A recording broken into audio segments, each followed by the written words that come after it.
you're muted. Yes. Okay, excellent. So welcome to the second talk for this morning, also virtual by Yudong Chen from Cornell in the IOR department. He will tell us something about the local minimas in the K-means model. Please.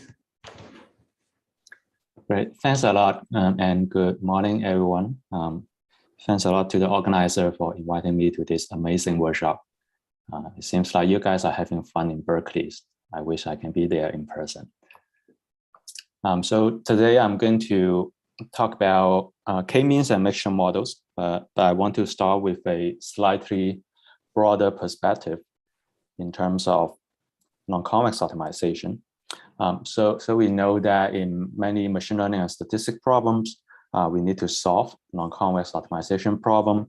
And the standard theory gives us a pretty pessimistic picture of this kind of problem. We know that if you run an iterative algorithm like gradient descent, it is only guaranteed to converge to a local minimum. And in general, there are many local minimum in this kind of problem. And most of these local minima are bad local minimum in the sense that they are far away from the global minimum or far away from the true parameter that we are trying to estimate. And all these are true in general, in the worst case. But for machine learning and statistical problems, we are usually not solving worst case problems. We are solving problems that are constructed from data. So we would like to know, can we say more about this kind of non-convex problem beyond what the standard theory says? And what I hope to convince you today is that there is indeed more to be said. For example, even though the original problem may be non-convex, sometimes you can eliminate this non-convex this local minima by convexifying the problem by, say, developing a convex relaxation. I think many people in this workshop has worked on this approach. And sometimes, even though the problem is non-convex, we can show that all the local minima are global minima. There are no bad ones. And sometimes, for more complicated problem, bad local minimum do exist, but sometimes they have rich hidden structure that may guide us towards the global minimum. And sometimes, if you run a greedy iterative algorithm, somehow they can avoid the bad local minima and converge to a good one.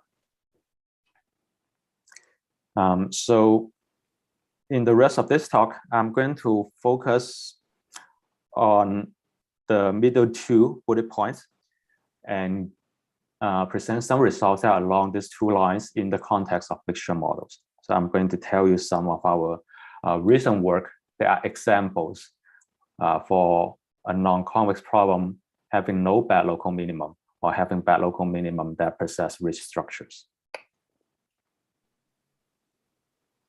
And the work I'm going to present involved many of my amazing collaborators and students, and especially Wei Chen, who was my former PhD student who graduated last year.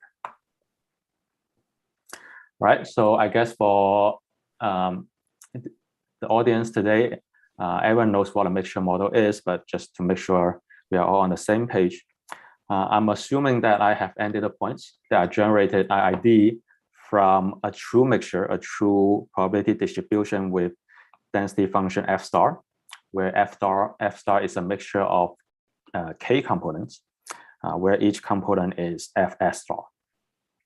And just for simplicity, I assume that the mixing weights is 1 over k, they are all equal. But I'm happy to talk about the generalization to non-equal mixing weights offline. And as a well-known example, we have the mixture of Gaussian model, where each of these components is just a Gaussian density with mean theta s star and variance sigma square. And again, just to make things simple, I assume that the variance is known and they are the same across these k components. So the unknown parameters are these k centers of your Gaussian distributions. And a closely related problem is the mixture of linear regression. So here, each data point is a pair, zi and yi, where Zi, the covariates, are just purely random. And your Yi is generated from one of K linear models, where each of this linear model is parameterized by theta S star. And we don't know which linear model generates which data points. All we know is the covariates and the output Yi. And finally, a more general model that generalizes these previous two models is called mixture of log concave distributions, where I assume that each of your mixture components, Fs star, has a log concave density. The log of the density is concave in the parameter theta S star. And this family of log concave distribution includes many of the distributions that you may be familiar or unfamiliar with, including Gaussian, Laplacian, logistic, etc. So given the data generated from one of these mixture models, our goal is to estimate these K parameters that defines the mixture components.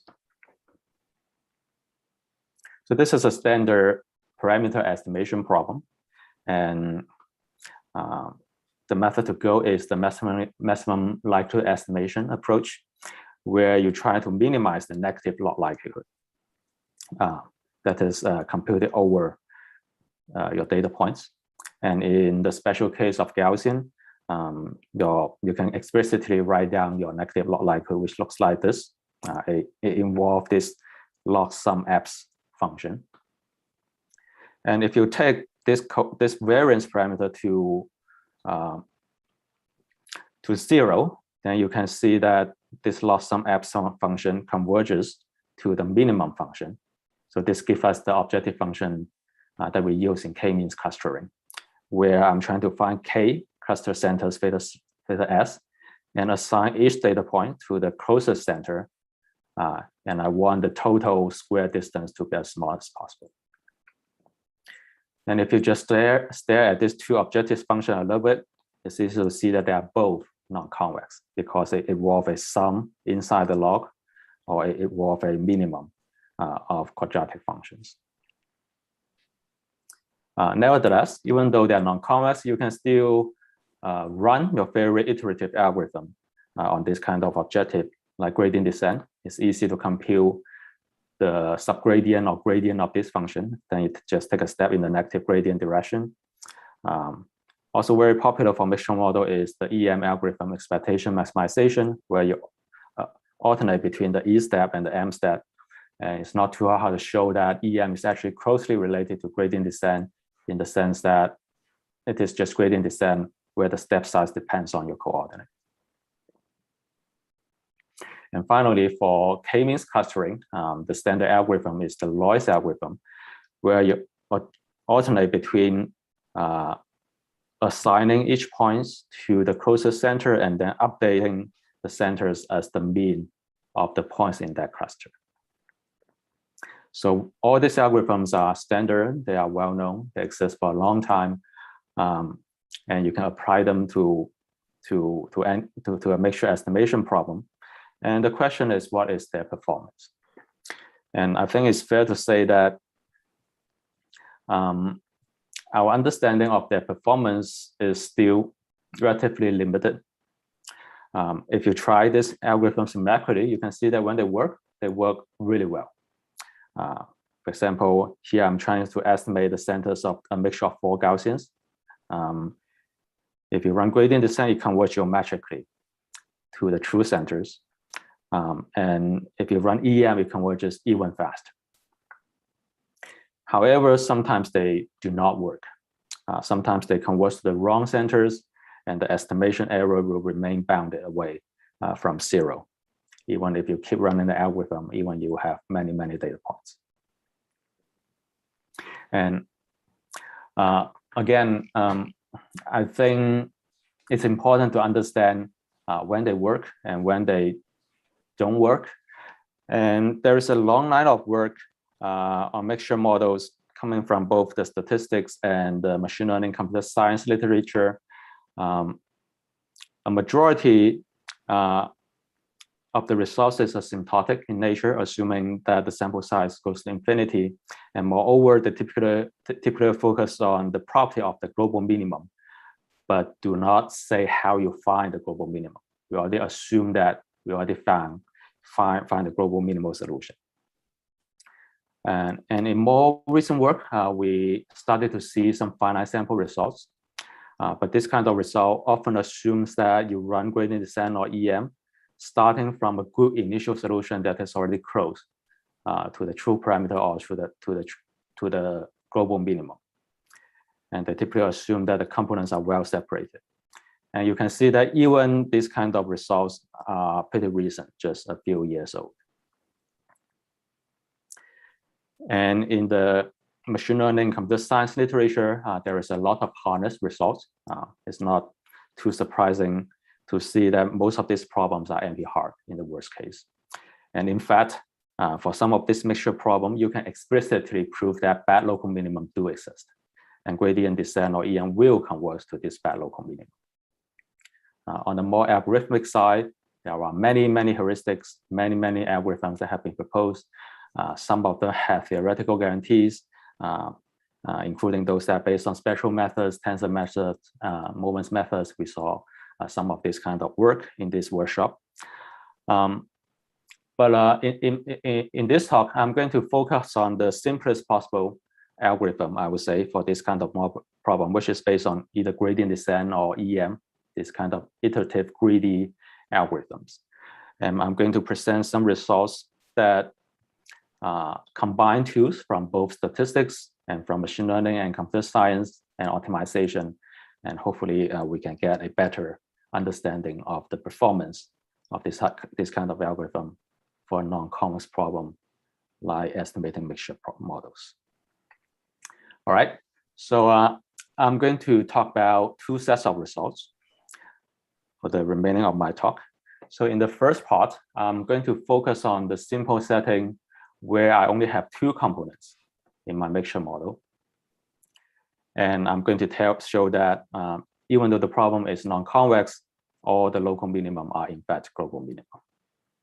I'm giving you the punchline here.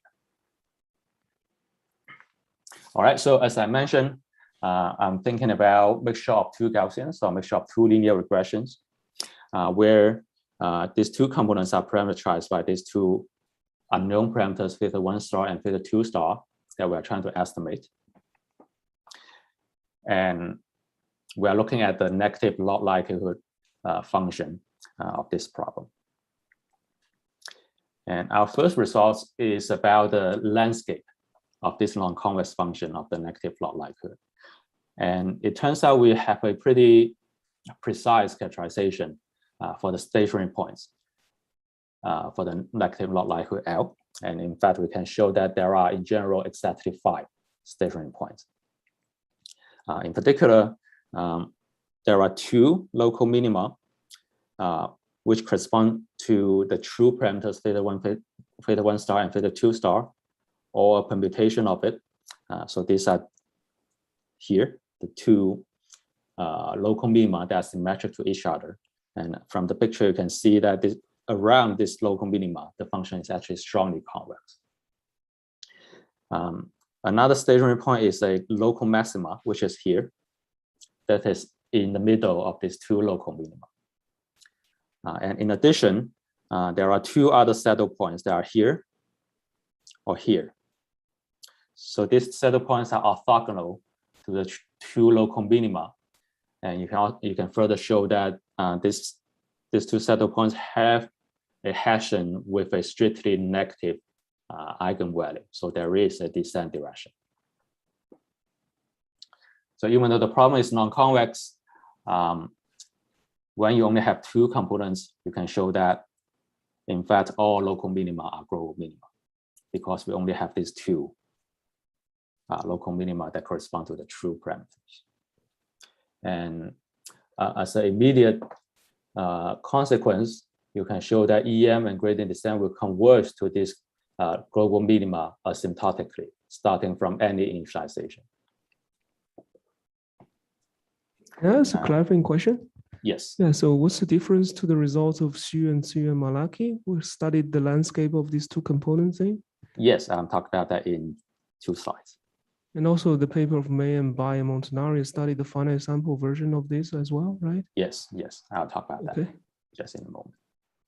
And the second question is this first order method, is it clear they will converge to the local minimum? How do you deal with the saddle point? I think there is existing result that says that if you initialize randomly, then with probability 1, it will converge to a local minimum. It will not converge to a saddle point.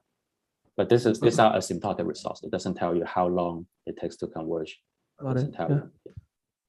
Thanks. All right. So to answer the question, more questions from Chris. So I just wanted to confirm that the saddle points are the ones where both centers are in the same place on one side or the other. The saddle points are here and here. So this is but the meaning of those saddle points is that both estimated centers are in the same. They coincide at one of the two centers of the Gaussians or whatever, right? That's what's happening. So if you perturb them slightly, then one of them will jump over to the other center. So it's more like the true centers are here, right? And the saddle points are here and here. Okay, I think we're talking past each other, but yeah. The local maximum is in the middle of the two true centers. No, I understand the figure. Mm-hmm. I just mean that imagine that we had a mixture of two one-dimensional Gaussians, mm-hmm. and that we're estimating the centers of those Gaussians. I see. In one dimension, you don't have these saddle points. Okay. If that makes sense.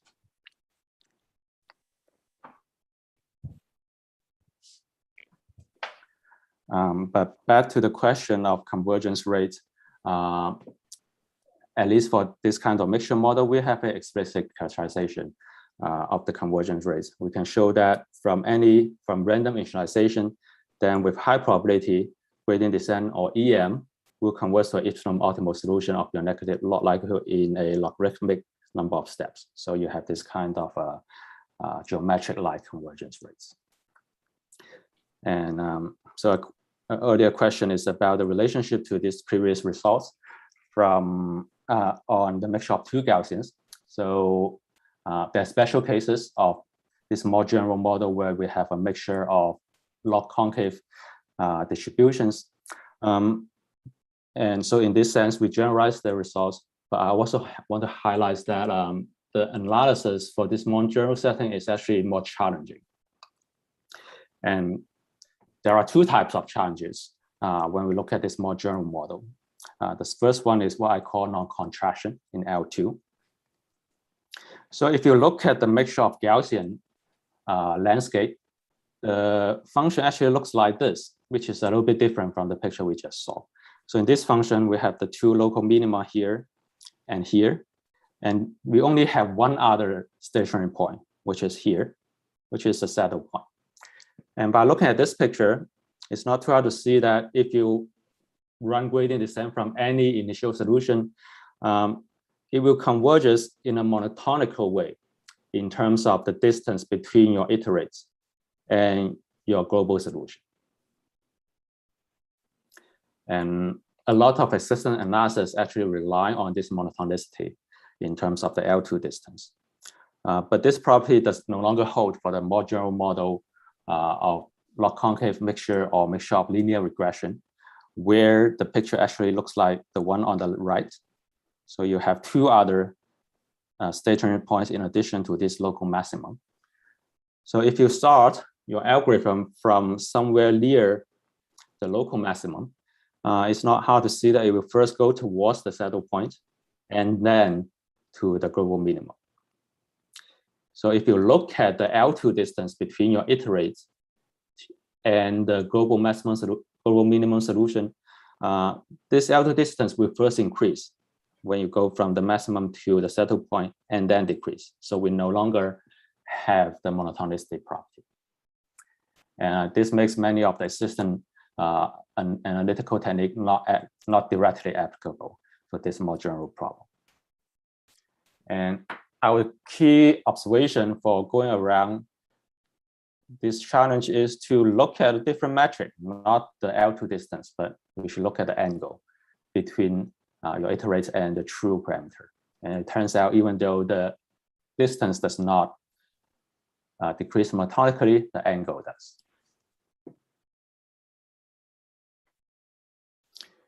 And another challenge that we encounter is about the random initialization and the first few iterations of your algorithm.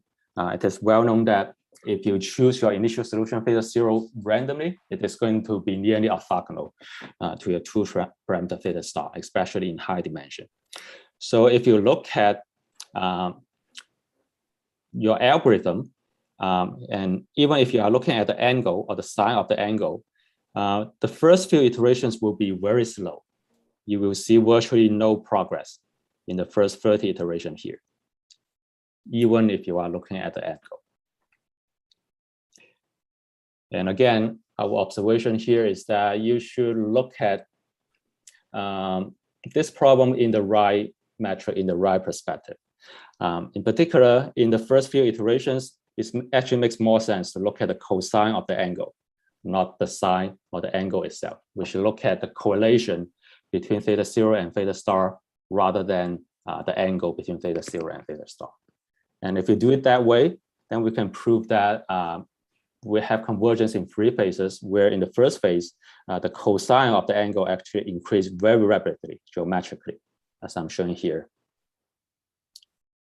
in this red curve. And after a while, once your correlation is large enough, is close to 1, then your cosine will stall, but your sine would start to decrease geometrically. And then after a few more iterations, you will enter this local contraction basin where now the L2 distance starts to decrease monotonically. So of course, ultimately the cosine and sine are equivalent in the sense that the sum of the squares are 1. But here I'm trying to highlight that it's actually more convenient or more important to look at the right metric in order to see this rapid geometric convergence. And I also want to highlight that this behavior seems to be actually quite common. This non-contraction in Euclidean distance, the contraction in some other metric like angle, and this geometric convergence in different phases can also be observed in other non-convex problems like matrix estimation or phase retrieval, or even policy gradient descent, policy gradient methods for reinforcement learning.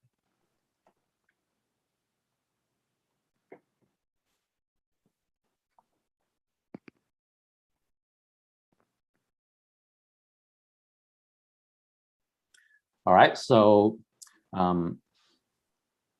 this is for a mixture of two components. So things behave very nicely.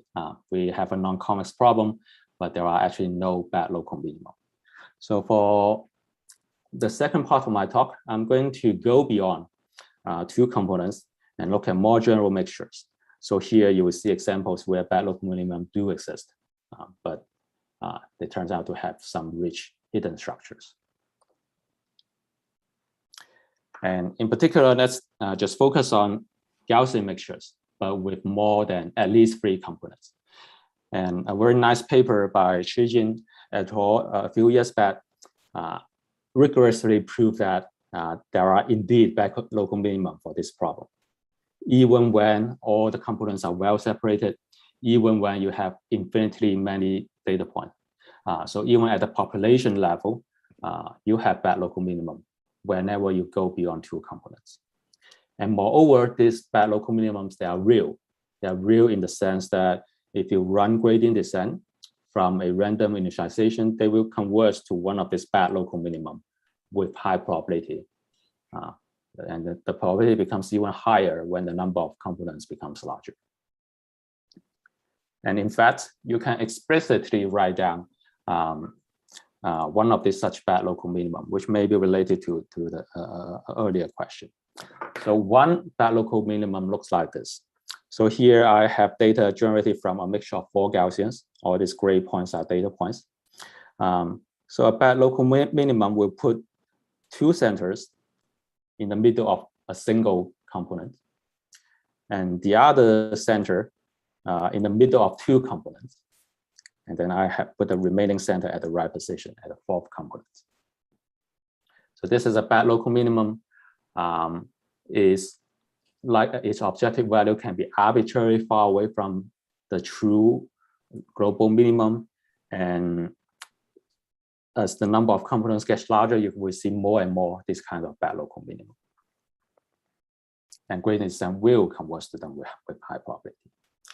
But what we can show here is a result that is a little bit surprising, at least to ourselves, which is this is essentially the only type of bad local minimum.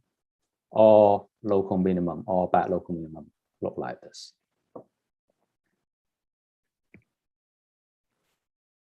So in particular, this is our theorem, which I don't expect you to read. I will give you a simpler version of the informal version of the theorem. So here I am fitting a mixture of K or K star components. And we can show that all the local minimum of your negative log likelihood function involve only 2 types of configuration, which we call one fit many and many fit one. So one fit many means that you put a center in the middle of several components. So I have one center corresponding to multiple true centers. And many fit one means I put multiple centers. I use multiple centers to fit a single true component. I have multiple centers corresponding to a single true centers. So all local minimum have this kind of one to many or many to one configurations. And the global minimum, which is the true centers, is a special case of this, where I only have one to one correspondence. And any other kind of solution, any other configuration is not going to be a local minimum. For example, if you use 2 centers to fit 3 components, so I have a 2 to 3 correspondence between the fitted centers and the true centers, then this is not a local minimum.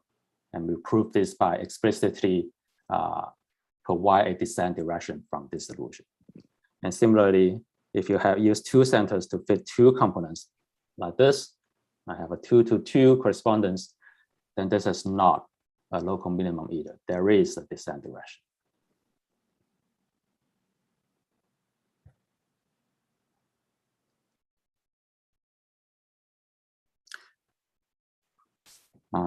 So in words, in this case, even though bad local minimum do exist, they have this hidden structure that they all partially identify the true centers in the sense that they either identify the average of multiple true centers, or they identify just one true center. And this result holds even when you misspecify the number of components. So suppose I'm using a mixture of K components to fit data that is generated from a true mixture with K star components. And regardless of the value of K and K star, the same result holds. It holds when K is bigger than K star, which is the over-parameterization setting, or K is less than K star, which is the under-parameterization setting. And this results also hold if you replace the negative log likelihood function with the k-means objectives, which is a non-smooth objective function.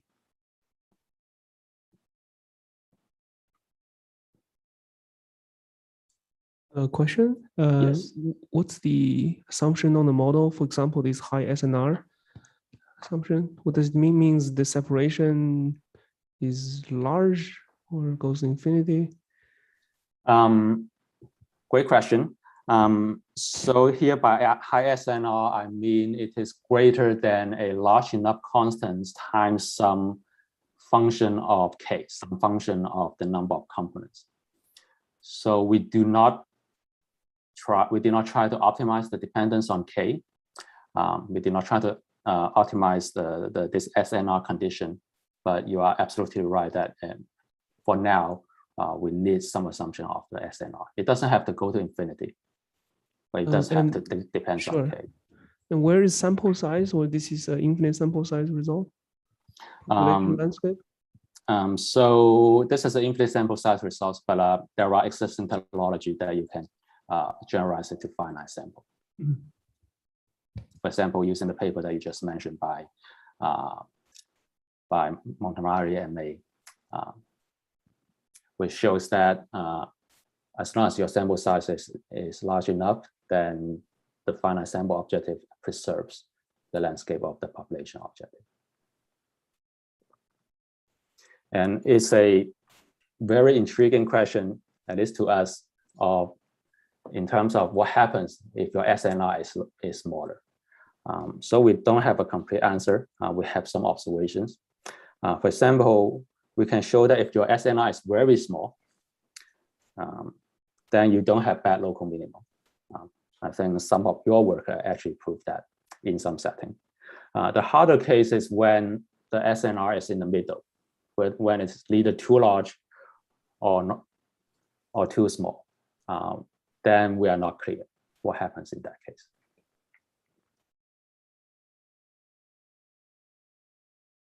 Hopefully that answers some of the question.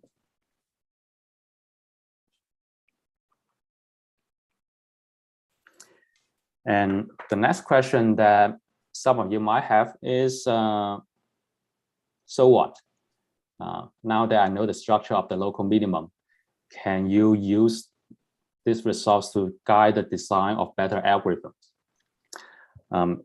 So it's clear that in order to find the global minimum, you cannot rely on gradient descent or EM themselves, because these are local minimum, and gradient descent will converge to local minimum. So to escape this bad local minimum, you need some idea that is beyond this local greedy iterative algorithm approach. And the high level idea is actually very natural. Since we know that all local minimum have this one fit many or many fit one structures, then to avoid this local minimum, you just need to avoid these structures. And there are actually multiple ways you can do this. For example, you can do smart initialization. For example, since I want to avoid this kind of many fit one, putting multiple centers in the middle of a single component, I can choose my initial centers in a way that they are far away from each other. I can choose my initial centers to be spread out, so that it is unlikely that you will put multiple centers near the same components. And this is actually exactly the idea that underlies the celebrated K-means plus algorithm, where they choose these initial centers in a probabilistic way that encourages them to be spread out.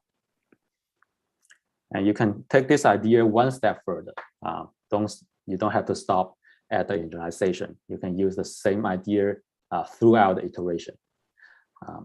In particular, you can use this so-called split and merge type of procedure, where within the iteration of your algorithm, if you see two centers that are very close to each other, then it is likely that they are fitting the same center. Then in that case, you should merge them. And if you see a center that has a very poor fit to the data, then it is likely that it is fitting multiple true components. So in this case, you probably you want to split these centers into two, say, perturb them a little bit, and then run K-means or EM again, starting from that perturb algorithm, and you repeat this procedure. And we actually test out this idea on some benchmark data set and compare it with the standard EM or K-means algorithm, and we see quite promising results.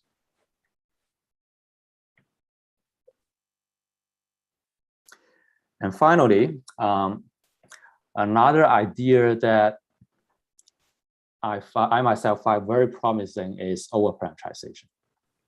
So in overparameterization, I'll choose K, which is the number of components in my model, to be much larger, significantly larger than the number of true components.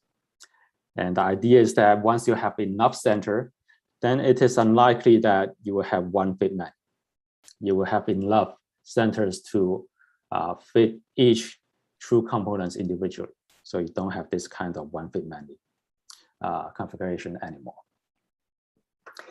We're still working on understanding the performance and behavior of over-parameterization, and I think some participants of this workshop, including our session chair, have results on that.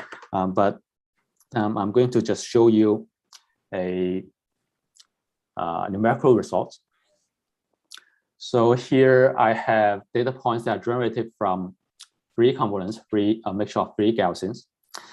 But I fit a model with many more centers. Here I'm using something like 30 centers. Then as you can see, when I run run EM, this 30 centers actually collapse into the right number of components, which is 3 here. And moreover, it avoids all the local minimum solution that I prove exist and converts to the global minimum solution. And it turns out this phenomenon is actually quite robust. You can actually choose the number of centers to be equal to the number of data points. So we are doing this extreme over-parameterization. And it seems that EM or the K-means algorithm is still able to find a good solution. For example, I can show you one plot where I have a lot of centers. So here I'm choosing the number of centers to be equal to the number of data points.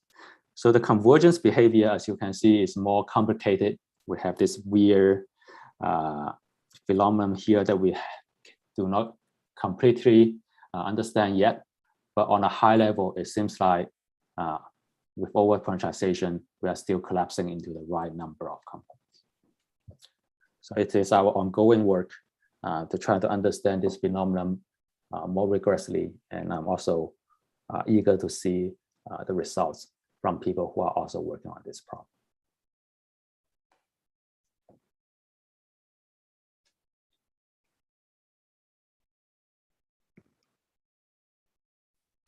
All right, so this is pretty much all the technical results I want to present today.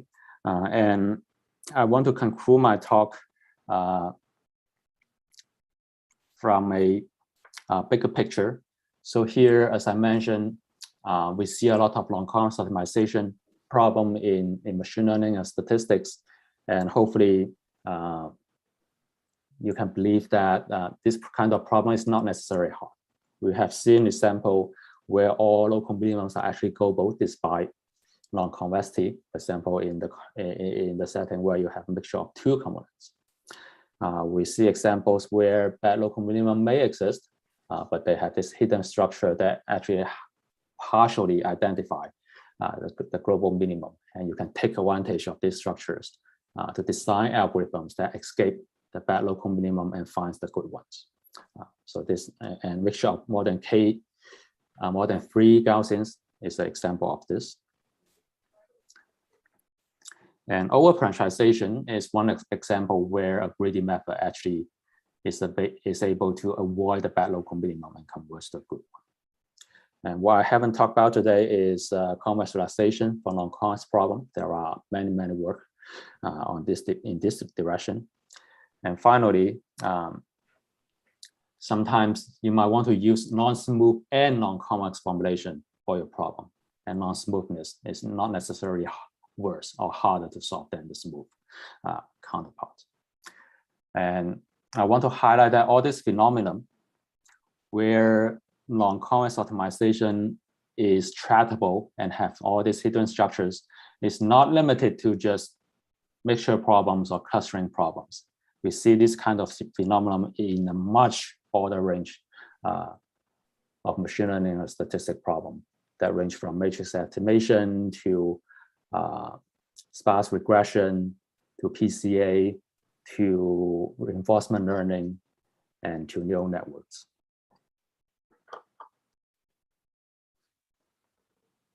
And I hope that by combining techniques from both optimization and statistical analysis, we can have a much better understanding of this kind of long convex problem that arise in statistics and machine learning. All right, so it seems that I can end my talk early.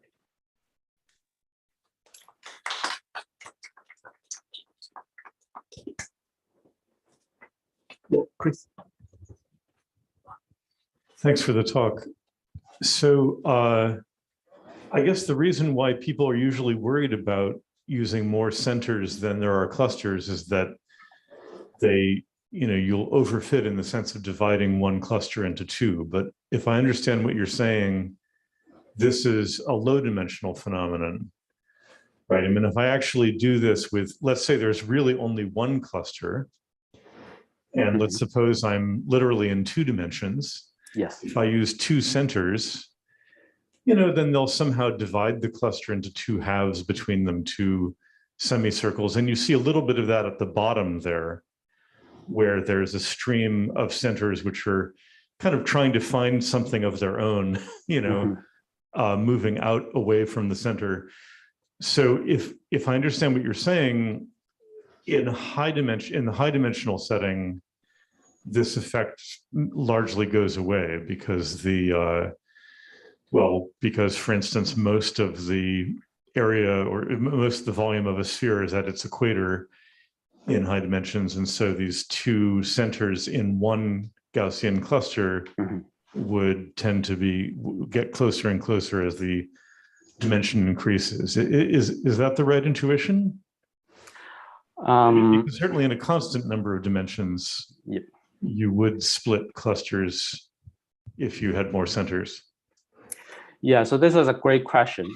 I want to start off by saying that we haven't fully understood this phenomenon yet.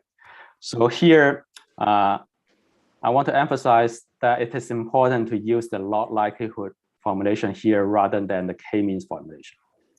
For example, if you are running k-means and you choose and you try to partition the data points into n clusters, so that your number of centers equals to the number of data points, it won't work at all. Because in that case, you will just treat each of your data point as a center, right? So this over parameterization would not work if you are doing k-means. So this phenomenon is, you only see this phenomenon when you are using the log likelihood formulation.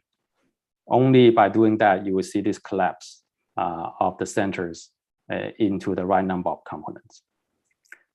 And my second answer is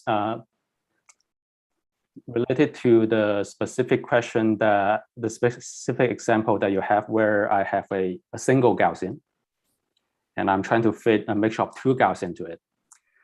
It turns out in that case, if you are looking at the negative log likelihood objective, then the best solution, the global optimal solution, is to put these 2 centers at exactly the same place, at the true center. You are not going to split your components into 2. So but what if you don't know the correct variance, for instance?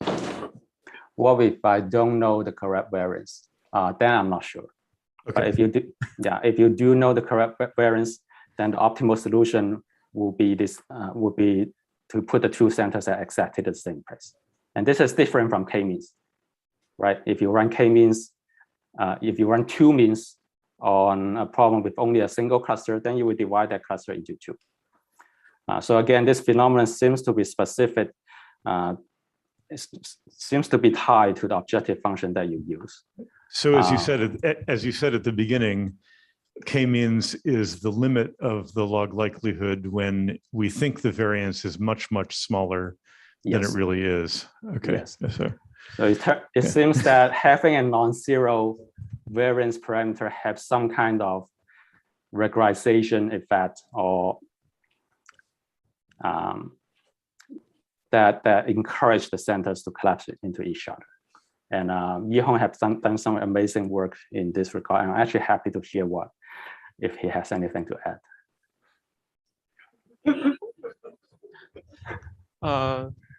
Well, perhaps you meant the infinitely over parameterized continuous mixture model. Yes. Yeah, I mean, we only know what happened in one dimensions. If you infinitely over-parameterize, with high probability, you will not fit more than log n centers. So that was, yeah, that was what I know. And I have no idea what happens in multiple dimensions. Yeah, I mean, maybe your structural results will shed some new lights on this. Sorry, I don't have any, but there's another question from Joe. Sure. Yeah, hi, Yudong. I was going to ask a question about the analysis. I'm wondering, so I guess behind your main theorem, you must have some way of characterizing where are all of, even just all of the critical points of your model. I'm wondering if that's true, and is that characterization the part that's like relying on this high SNR assumption? And I So think you you're mentioned talking about previously the second result, right? Yeah, that's right. Yeah. So for this particular result, we are actually only looking at the local minimum or critical points. So we use the information from both the gradient and the Hessian. And our analysis goes like this. It basically says that if you have a configuration like this, then moving these two centers away from each other will strictly improve the objective value of your problem. And I can prove this is true for any configuration that is not many fit one or one fit many. I'm not sure if this analysis will say anything about the other critical points that are not local minimum.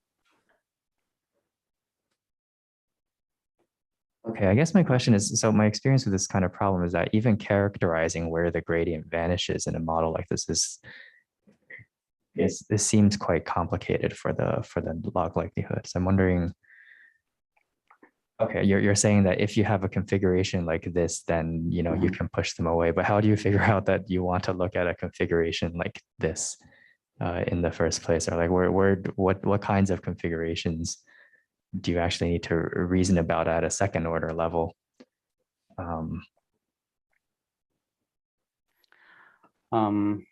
Yeah, sorry, I don't know if this question makes sense, but So is it fair to say analysis doesn't go through computing the gradient and the Hessian exactly, but maybe some sort of perturbation argument? I don't know if you heard Yudong's question. He was asking if the analysis goes through by a perturbation argument, or do you compute exactly the gradient Hessian?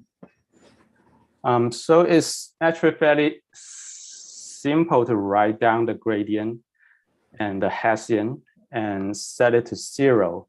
The question is when, to show that when the direction that I just proposed is the descent direction. And that is the place where we use the high SNR assumption. And our intuition actually comes from the limit where your SNR is infinitely high, so that each of these components is actually a single point. So in that case, if you have my true data point looks like this, just 4 points, and you are looking at any potential solution, for example, that looks like this, and then you just follow the k-means rule. You assign each data point to its closest center like this.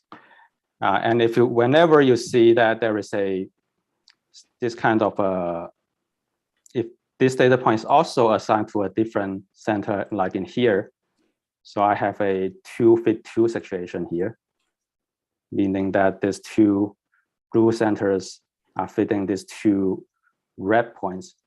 In this case, you can explicitly construct a descent direction by moving these green points, one of these blue points to another center. And it turns out this argument can be generalized even when your SNR is not infinitely high, but is a finite number. But it cannot. But it will break down if the SNR is very small. I see. I think I understand what you're saying, which is that in this super high SNR regime, actually, I need each of my my points to sort of be equidistant from some number of clusters in order for that to satisfy some first order condition. Otherwise, there's just going to be Yes, very clear to exactly. understand. Okay, great, thanks. Yeah. Yeah. So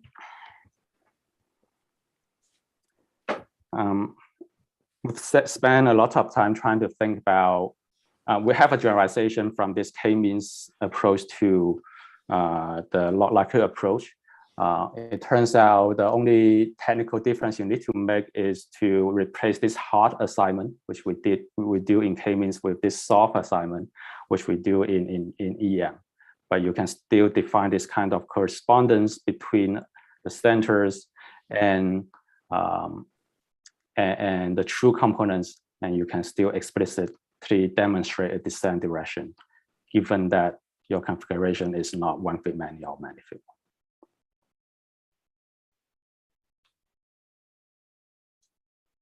Any more questions or comments?